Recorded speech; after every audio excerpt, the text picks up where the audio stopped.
Bueno, la idea es, tomé en realidad la charla que di, creo que fue hace una semana, no recuerdo muy bien, en esta reunión del Rotary, a la cual me invitaron, y bueno, a partir de eso la achiqué, esperen que hay 4 personas, y bueno, entonces, vamos a admitir todas.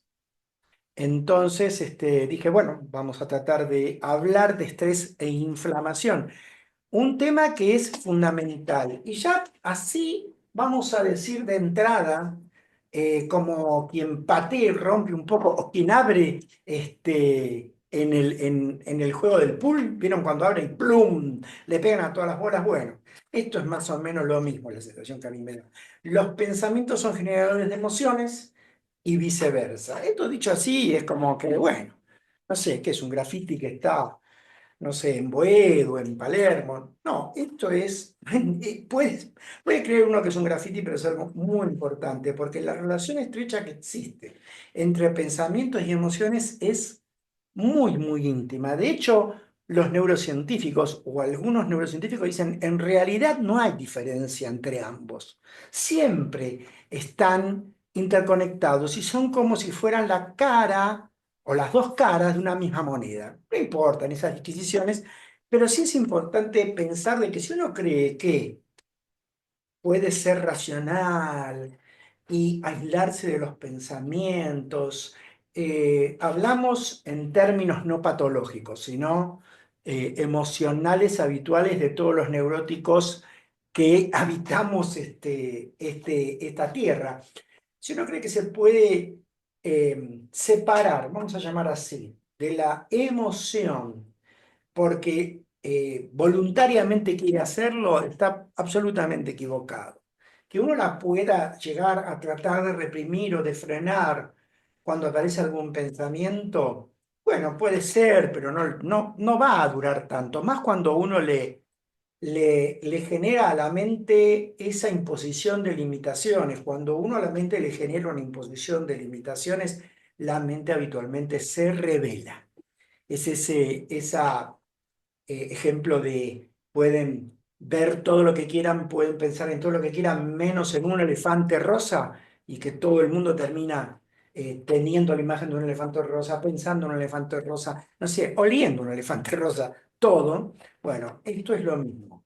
Y si realmente aparece una emoción, porque ocurre algo inesperado o cuasi esperado, o es una discusión, o es una situación, ¡puf!, en donde nos dan una alegría, digamos, una sorpresa. Siempre existen pensamientos asociados y sensaciones también. Entonces, esa tríada, podemos decir, pensamiento, sensación, emoción, siempre están íntimamente unidas. Entonces, si uno se quedara en esto, diría, bueno, está bien, psicológicamente, bueno, más laburo para los psicólogos, nos irán guiando, pero va más allá. El pensamiento no solamente es generador de emociones, sino que, bueno, 90% de ellos son automáticos. O sea, se calcula que más o menos tenemos entre 40.000 y 50.000 pensamientos diarios. Esto, por supuesto, es una cifra estimativa, porque nadie pudo medir todos los pensamientos, ¿no? Obviamente, no sé, en un pool de 10.000 personas. Pero se calcula que hay unos 40.000 a 50.000, de los cuales, obviamente, el 90% son inconscientes habitualmente, tienen un sesgo negativo, dramático, limitante. Son pensamientos aflictivos, ¿no? Los pensamientos, hay un por que son claros y que pueden ser positivos, y bueno, depende por supuesto de la forma de cada persona, de su temperamento y su carácter, pero habitualmente ocurre esto. Y hay un conjunto de pensamientos muy interesantes, yo los llamo pensamientos axiomáticos, que son las creencias, tanto las buenas creencias como las creencias más negativas o limitantes, sin que sean buenas o malas, porque por ahí una creencia para mí es buena y para ustedes es mala, o alguna creencia que puede nombrar alguno de ustedes, cada uno de nosotros puede tener una idea diferente. Pero lo que sí es cierto es que en las creencias, que son pensamientos, hay algunas que son absolutamente axiomáticas, o sea, son como los axiomas, esas verdades que no necesitan demostrarse. como dije en su momento en el curso de inteligencia emocional, o sea, uno le dice a una persona, ¿usted cree que las vacas vuelan? Sí, por supuesto. ¿Y alguna vez vio volar alguna? No, pero vuelan, seguro, porque tiene esa creencia. Entonces no necesita ver una vaca volar. Eso es un axioma, es una verdad que no necesita ser demostrada. Y digamos que existe un sesgo axiomático en la mayoría de los pensamientos. Nosotros cuando estamos pensando y estamos en ese modo hacer, que vamos a ver dentro de un ratito, creemos que los pensamientos son realidades. Entonces, si pasa mi compañero y casi ni me miró, y yo me doy cuenta de eso, digo, ¿qué le pasa ahora a José? ¿Pero por qué no me miró? Ah, seguramente porque ayer justo me fui y lo saludé de lejos. Debe tener algo en contra mío, seguramente. Esos son pensamientos. Me estoy haciendo la cabeza y creo que esos pensamientos son realidades.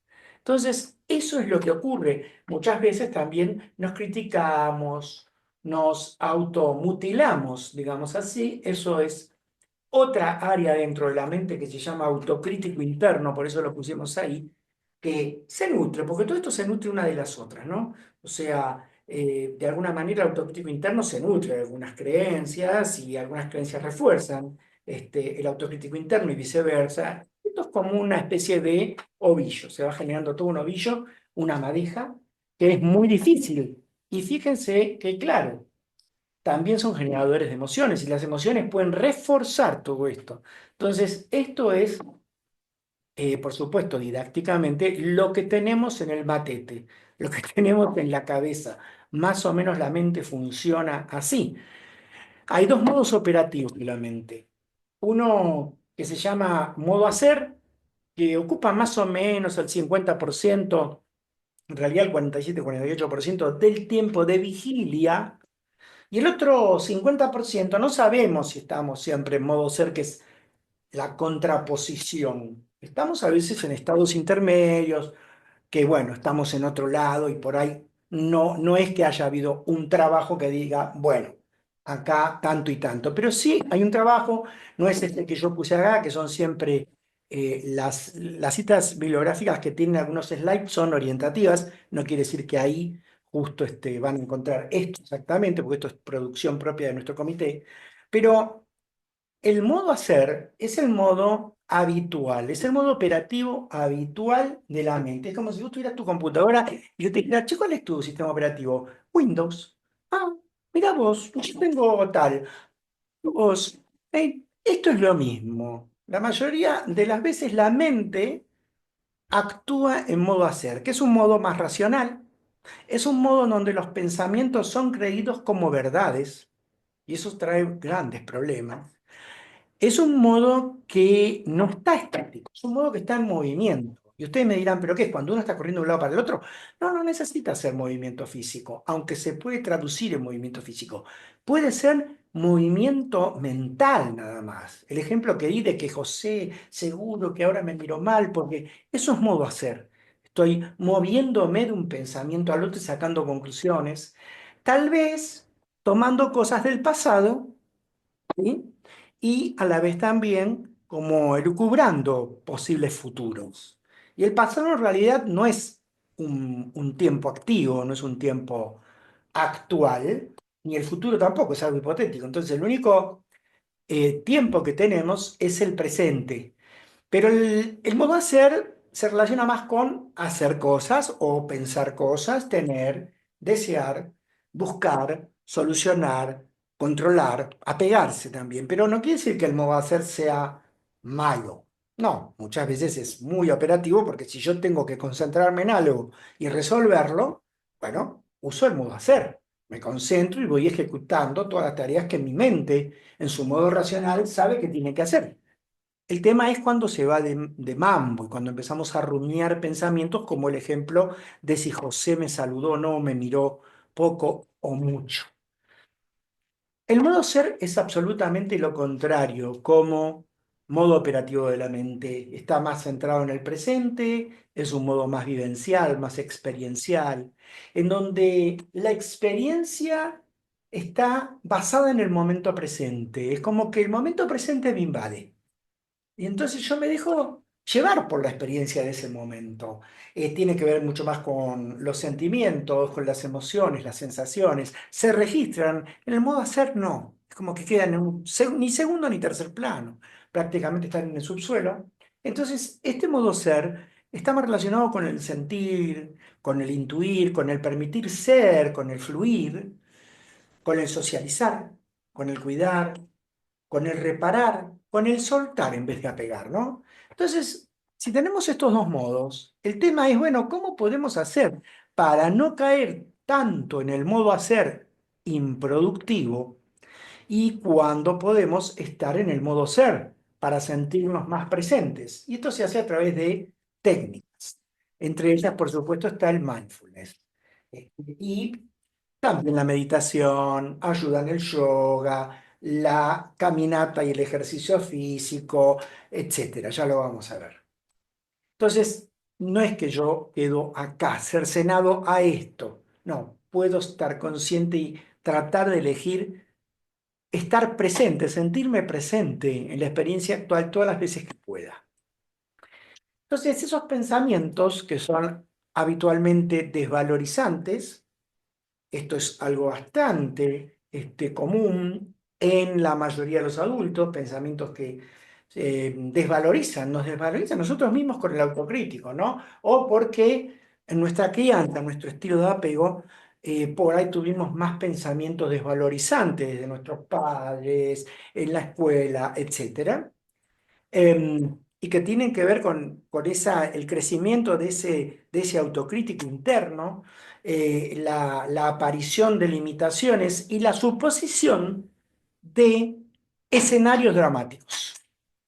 Y no solo dramáticos, pueden ser incluso escenarios catastróficos, eso es lo peor.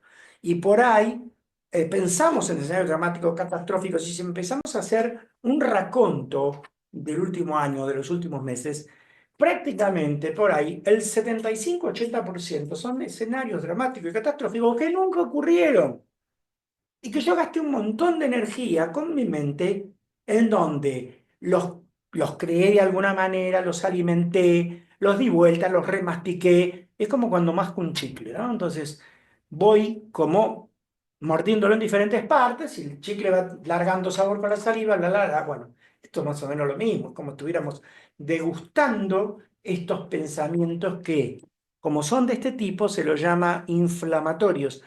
Y también hay muchos pensamientos que encima infunden miedo, y esto es algo a tener en cuenta, o que generan apego, pero apego a situaciones o a personas o a circunstancias que no deberíamos tenerlas. Por supuesto, todo así descripto, parece como que este librito, bárbaro, no hay problema, me anoto todo. Después hay que vivir la vida, ¿no? Y la vida muchas veces nos presenta desafíos en donde estas cosas, digo, es cierto que esto de a poco lo vamos aprendiendo, ¿no? El problema de los pensamientos es que, y ahora vamos a ver cómo, generan inflamación tisular y también generan inflamación cerebral, neuroinflamación. Así como les estoy contando. Parece, si esto fuera una película, diríamos, uy, mira, una película de ciencia ficción están haciendo, ¿no? No es cierto, esto ya está comprobado por la ciencia. Y ahora vamos a ver a una de las personas que lo ha estudiado, entre tantos neurocientíficos. Los pensamientos son inductores de inflamación tisular y neuroinflamación, y eso genera un montón de problemas, porque habitualmente, ¿qué es lo que nos pasa? Tenemos un grado de inflamación, o sea, una inflamación no estrepitosa. Tenemos una inflamación de bajo grado, permanente, sostenida, asociada al estrés crónico, en donde esto del pensamiento y el piloto automático de la mente tiene mucho que ver, y entonces todo eso hace que la expresión genética celular empiece a balancearse hacia la expresión más oncogénica, más inflamatoria, o que de repente empiece a expresarse genes que tienen que ver con enfermedades reumáticas o con enfermedades por ahí de la piel, etcétera, ¿sí? O sea, ejemplos nada más. Ese es el problema. Y la neuroinflamación, lo vamos a ver en un ratito, tiene que ver con el deterioro cognitivo, la aparición de ansiedad y depresión. O sea, todo esto es nuevo, últimos 10 años más o menos, o 15, y es para tener muy en cuenta. ¿Cómo se genera esto? Siempre de la mano del estrés, porque el estrés es algo presente eh, en nuestra vida de una manera o de otra. Podemos después tomar una actitud más de relacionarnos de una manera con el estrés o no, pero está, ¿no? Entonces, este estrés habitualmente nos genera pensamientos aflictivos, todo esto que vimos hasta ahora, y esto activa a la parte media del sistema nervioso, al sistema límbico. En especial a dos grupos de núcleos celulares, de núcleos grises que tenemos por dentro de los lóbulos temporales, uno de cada lado, que se llaman amígdalas cerebrales. Las amígdalas cerebrales, en parte, son las que censan cuál es la amenaza real o no, porque no saben diferenciar entre lo real y lo imaginario, que puede tener una circunstancia. Entonces, si yo de repente voy caminando por la calle, son las 8 de la noche, o las 10 o las 2 de la mañana, en San Telmo, vamos a ponerle tiempo y lugar a esto, como para que quede claro, y aparece alguien y me pone un arma y me dice, dame todo lo que tengas, y qué sé yo, obviamente mis pensamientos no van a ser, hermano, ten bondad de ti. Mira, obviamente que voy a estar absolutamente abrumado, voy a tener pensamientos aflictivos, voy a sentir que me van a matar en cualquier momento. Entonces, obviamente las amígdalas entre todo el sistema límbico también van a censar de que esto es algo real y que hay una situación amenazante de peligro, o sea, de vida o muerte. Y eso va a hacer que se active la vía endocrina, sobre todo la activación del eje hipotálamo, hipófiso suprarrenal, y se empiece a liberar corticoides a la sangre. Esto es menos de un minuto, ¿eh? Que se active el sistema nervioso simpático, en segundos se activa el sistema nervioso simpático y empiezan sus terminales a liberar noradrenalina, y una de esas terminales va a la médula suprarrenal. Vieron que las suprarrenales que están arriba de los riñones tienen una corteza donde se fabrican los corticoides, entre otras cosas, y una médula. En la médula se fabrica adrenalina. La noradrenalina y la adrenalina tienen más o menos las mismas acciones, es un poco más potente la adrenalina, y son las que se llaman hormonas del miedo, ¿no? Y a la vez esto activa las células inmunes, o sea, la adrenalina y la noradrenalina activan las células inmunes que están dando vuelta por ahí, porque las células inmunes que están en el torrente sanguíneo tienen receptores para las catecolaminas, adrenalina y noradrenalina, y empiezan a liberar sus propias sustancias que llaman citoquinas, y entre esas citoquinas, las interleuquinas 1 y 6, y esto que se llama factor de necrosis tumoral, empiezan a generar mayor inflamación en los órganos y también en el sistema nervioso, en el parénquima cerebral. Entonces, sobre llovido mojado, porque las amígdalas, que ya de por sí empiezan una hiperactividad junto con el sistema límbico, entran también las citoquinas, las sustancias de la activación inmune, y generan mayor despelote. Pero estamos en una situación real donde nos pueden llegar a quitar la vida por ahí. En realidad, ¿qué es lo que pasa? Si esto le pasara a un mamífero, al pasar la activación de la situación, el mamífero, no sé, una cebra con un león, por ejemplo, se vuelve a calmar y se va con su manada a pastar, por ejemplo, a comer los frutos de los árboles. No me acuerdo bien qué comían las cebras, pero no importa. Algo de eso creo que comían. Entonces, de vuelta, baja toda esta activación inflamatoria. Nosotros, los seres humanos, no. Supongamos que el chorro nos robó la cartera, no. Vamos a tener un problema, pero la mente va a seguir recontra, hiper activada, neuroinflamada, y haciendo un circuito de retroalimentación con todo el sistema límbico. Y eso es lo que justamente hace que se reamplifique todo esto. Entonces, esto pasa lo mismo, pero en menor grado, cuando yo veo a José. Y José me da la sensación que me mira mal, cuando entré al trabajo y yo le levanto la mano, lo saludo, José no me contesta y digo, uy, no, seguro que José se enojó porque ayer cuando me fui medio rápido y dije, chao, José, y no le pasé pelota, y empieza a activarse el eje hipotálamo hipófiso suprarrenal con esos pensamientos, el eje simpático, y se empiezan a activar las células inmunes. Con esos pensamientos de José, no es un chorro que viene con un arma y me apunta. No, es un pensamiento mío que lo estoy creyendo. Y me empiezo a sentir mal. Y todo esto empieza a activarse. Eso es lo que ocurre cuando uno está en estrés. Nosotros mismos nos catapultamos con nuestros propios pensamientos. Eso es lo que pasa. Eso se llama modo de lucha-huida, es uno de los modos del modo hacer. Y bueno, acá está explicado un poquito más detalladamente por dónde pasa cada día, no importa, pero es lo que vimos recién. Entonces, los pensamientos influyen en el nivel de inflamación tisular y cerebral. Esto es otro, no quiero decir axioma, porque si no, encima tengo una profe de matemática acá, me va a pegar con algo, pero digamos, es algo ya demostrado, obviamente, no es que no necesitemos tratar, no, esto ya ha sido demostrado. Los pensamientos influyen en el nivel de inflamación tisular por todo esto este mecanismo que estuvimos viendo, y también cerebral.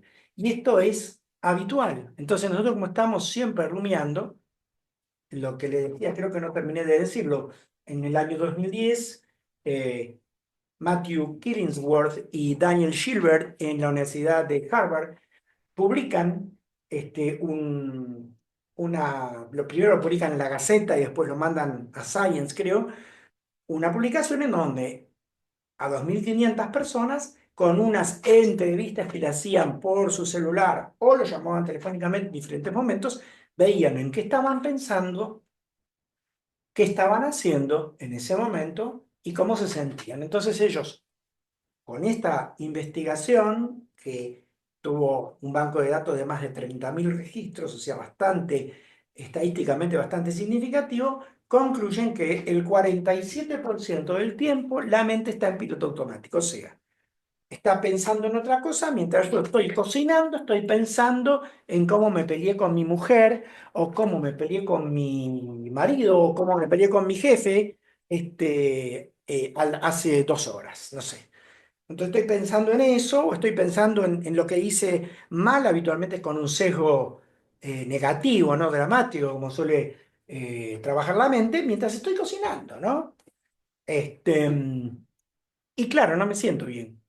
Entonces ellos terminaron concluyendo que el 47% del tiempo la gente no tiene la mente en el presente, la tiene volando por ahí, o sea, el famoso piloto automático mente de mono de los budistas, y eso genera sensación de displacer. O sea, eso genera inflamación, podemos decir ahora. Entonces, esto es así. También Perla Kalimann, que ahora vamos a ver, es otra de las que ha investigado esto. Entonces, los pensamientos influyen en el nivel de inflamación tisular y cerebral. Si no te calmas, te inflamas, dice Perla Kalimann. La doctora Perla Kalimann es egresada de la Universidad de Buenos Aires, doctora en bioquímica y farmacia, y hace unos 25 años que trabaja en Barcelona, y ha publicado muchas aplicaciones. Este es uno de sus libros que se puede comprar acá en cualquiera de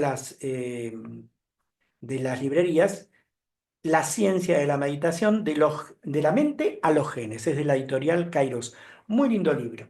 Entonces ella dice, si no te calmas, te inflamas. Y entonces yo le agrego, y si nos inflamamos, nos enfermamos. Esa es la realidad, digamos así.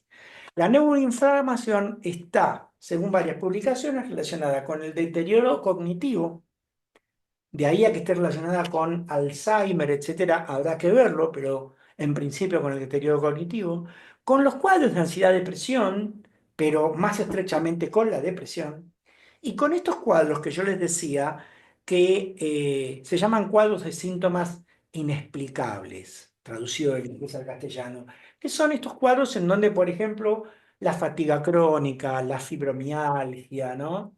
El colon irritable, en donde uno estudia, por ejemplo, uno agarra a una persona con fibromialgia, la estudia, puede haber marcadores y todo, pero no se encuentra exactamente un patrón, digamos, único y que se puede encontrar en todas las personas con fibromialgia. No, no hay un cuadro claro. Hay, por supuesto, criterios diagnósticos, obvio. Pero si ustedes me dicen, ¿cuál es la causante de la fibromialgia? No lo sé. Entonces, lo que se sospecha es como la neuroinflamación produce un cuadro de como si la persona estuviera enferma, como si la persona tuviera una, no sé, como si tuviera COVID, digamos así. O sea, turbación un poco mental, cansancio, falta de concentración, irritabilidad, trastornos digestivos, etcétera. Bueno, se considera que muchas veces estos cuadros son cuadros que se dan en determinadas personas que tienen una susceptibilidad a la neuroinflamación diferente a otras personas de la población, ¿no? Y esto es, no lo vamos a repasar, solamente voy a ir de arriba para abajo, cómo podríamos en el modo ser, ese modo de calma y cuidado, cómo podríamos del modo hacer al modo ser empezar a manejar las cosas, porque en el modo ser activo más la corteza prefrontal, entonces esto puede empezar a controlar el hipocampo, la amígdala y bajar el tono simpático, una cosa. ¿Cómo puedo estimular al hipotálamo, pero de otro lado? O sea, yendo no por la vía anterior a la hipófisis, sino yendo a la neurohipófisis, liberar oxitocina. La oxitocina tiene también receptores en las células inmunes, porque nosotros pensamos de que digamos, nuestras células están inconexas. Y no, las células tienen, o sea, se han encontrado en, por ejemplo, los macrófagos, más de 30 receptores a hormonas diferentes, hasta incluso a hormona liberadora de la corticotrofina. Es impresionante. Entonces, estos bichitos, digamos, llamémoslo así, estas células tienen receptores también de oxitocina, como también las tienen las células dendríticas, que son los macrófagos que están en los tejidos, y algunos otros, también los linfocitos. Entonces baja la inflamación. También el nervio vago, en su rama ventral, será para otra charla, también tiene conexión con todo esto. La acetilcolina del nervio vago es una sustancia antiinflamatoria y los macrófagos tienen receptores a acetilcolina. Entonces, todo esto termina bajando la respuesta inmune, controlándola, bajando la neuroinflamación. ¿Y cómo podemos lograr el modo ser? Tratando de tomarnos unos instantes, 5 minutos por día para meditar, para, no sé, hacer un poco de yoga, caminar, hacer una caminata consciente, ir al gimnasio si nos hace bien, no para sacar músculos, sino para sentirnos bien. Si sacamos músculos es otra cosa.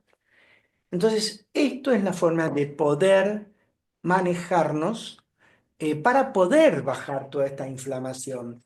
Yo lo que decía otra vez en las conclusiones era, bueno, empezar a registrar cuándo estamos en modo hacer y tratar de salir de ese modo, salvo que lo necesitemos, porque si estamos concentrados en una tarea, bueno, hay que usarlo, el modo hacer. Es un modo hacer controlado, está perfecto, ok, no hay drama. Pero si estamos, no sé, comiendo, porque nos dan, no sé, 30 minutos, 40 minutos, 60 minutos para comer en el trabajo. Y de repente yo estoy comiendo y esto me puede pasar teniendo persona al lado o enfrente o no. Miren el detalle. Si estoy comiendo solo, por ahí estoy comiendo y pensando en cualquier otra cosa, en todo lo que tengo que hacer después. Pero puta, ¿por qué no nos tomamos 30 minutos, 15 minutos, lo que se pueda de comer estando presentes en la comida? Se va a asimilar mucho mejor la comida, vamos a bajar el estrés, vamos a salir del piloto automático y nos vamos a ayudar. Y si estamos hablando con otra persona, ¿por qué no entablamos una escucha atenta y una plática atenta? Porque, digamos, y esto es así, nosotros podemos conversar con una persona en nuestro trabajo, en nuestra familia, con el vecino, y por ahí me está contando algo y yo me fui para otro lado. Y volví, me fui, volví. Y así es como, yo me acuerdo que cuando estaba en terapia, igual en el departamento de urgencias es igual, y creo que en muchos lados del hospital debe ser igual, uno se encontraba con un compañero y empezaba a conversar, ¿no? Entonces estábamos hablando, no sé, de que había salido con los hijos, no sé, supongamos, no sé qué, si había ido a ver un recital o algo, qué bueno, ¿no? Aparecía otro, interrumpía. ¿Vos sabés que la ecografía es 2084 dio negativa? ¿Dio negativa? No me digas, porque tenía también tal cosa. Chao. La comunicación era fragmentada, inconexa, y a mí me rompía mucho los que noto. Pero obviamente yo lo observaba desde lo fenomenológico, como para ir registrándolo. Pero era así. Y esto nos puede ocurrir también de una manera muy similar, estando comiendo, por ejemplo, y conversando con este compañero. Bueno, por lo menos hagamos una conversación un poco más atenta, de atención, de llevar la atención. También es importante registrar las emociones, sin apegarse. Si yo me apego a la emoción, me la cuelgo encima, o sea, digamos, me afecta. Tengo que empezar a registrarla. Es decir, estoy angustiado o estoy enojado. Respirar, ¿por qué estoy enojado? Y empezar como a tomarlo de otra manera, ¿no? Como observándose a sí mismo, de a poco, ¿no? Tratar de cultivar pensamientos positivos, muchas veces de acuerdo a cómo estamos y en el medio en que estamos, no es tan fácil. Una vez me dijeron, y bueno, pero en este país, y bueno, qué sé yo, y si está en Ucrania, es peor.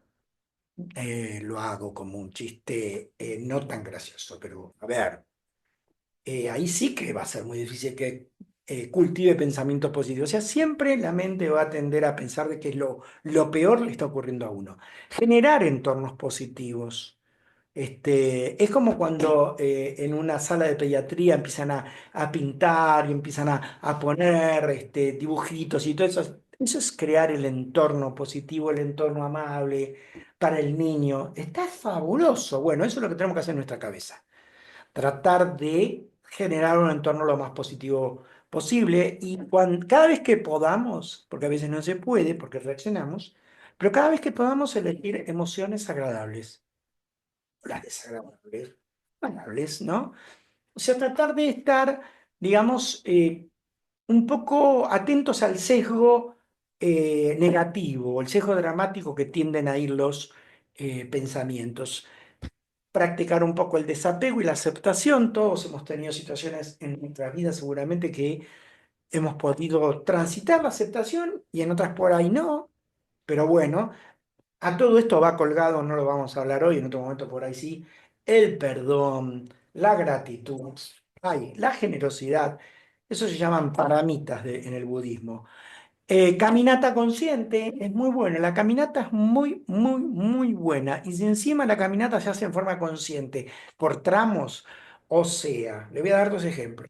Yo tengo que ir a mi psicólogo. Ok. ¿Cuánto queda mi psicólogo? 25 cuadras. ¿Y si las camino? Bueno, si puedo, las camino. Y si además de caminarlas, no sé, 2 o 3 cuadras las hago consciente mirando los árboles, la gente como pasa, no deteniéndome a ver vidrieras, ¿eh? No, no, camino. Hago una caminata, pero consciente, como entrando en contacto con el momento presente. O estoy en el hospital. Estoy en el hospital y tengo que moverme, no sé, estoy en el subsuelo o en la planta baja y tengo que subir 3 pisos. Y si cuando subo esos 3 pisos voy sintiendo el cuerpo, voy sintiendo, digamos, el suelo con firmeza, lo que se llama footprint, o sea, con cada paso, ¿no? Por ejemplo, si con cada paso reafirmo parte de los valores que a mí me llevaron a mi profesión. O sea, hay una serie de ejercicios, por ahí ahora no se pueden hablar todo, pero que tienen mucho impacto en todo esto y que pueden servir realmente. También puedo hacer meditación de otro tipo, no mindfulness, puedo hacer meditación trascendental, meditación, lo que sea. O yoga, yoga consciente, también una rama que se llama yoga consciente. Hay una rama que es yoga sensible al trauma. Muy interesante, ¿no? Bueno, no importa. El tema es que puedo hacer yoga y puedo, bueno, quedarme o cerrar con esa meditación que se hace en yoga. A veces es suficiente, a veces no, no importa, pero el yoga en sí mismo es una práctica muy buena. El ejercicio físico variado y sostenido, y bueno, la dieta balanceada. Esto parece colmillo, pero es así, o sea. Y bueno, dentro de esas dietas, las más recomendadas son la dieta mediterránea, ¿no? La dieta que tiene más que nada vegetales, que no tiene preprocesados ni ultraprocesados, que utiliza aceite de oliva, etcétera, ¿no? Pero bueno, todo esto, muchos de ustedes seguro que lo conocen mejor que yo. Y como les decía, bueno, si no te calmas, te inflamas, como me dice Perla Kalimann, y podríamos agregarle, si te inflamas, te enfermas. Entonces, todos estamos un poquito enfermos por todo esto de la mente. La mente nos genera un sesgo que nos lleva hacia la enfermedad, nos inclina hacia la enfermedad, variada, ¿eh? De mucho tipo. Y bueno, acá están, creo que algunos de ustedes yo ya se los pasé, pero esto es el YouTube de la comunidad Calma, este es el espacio web y este es el Instagram.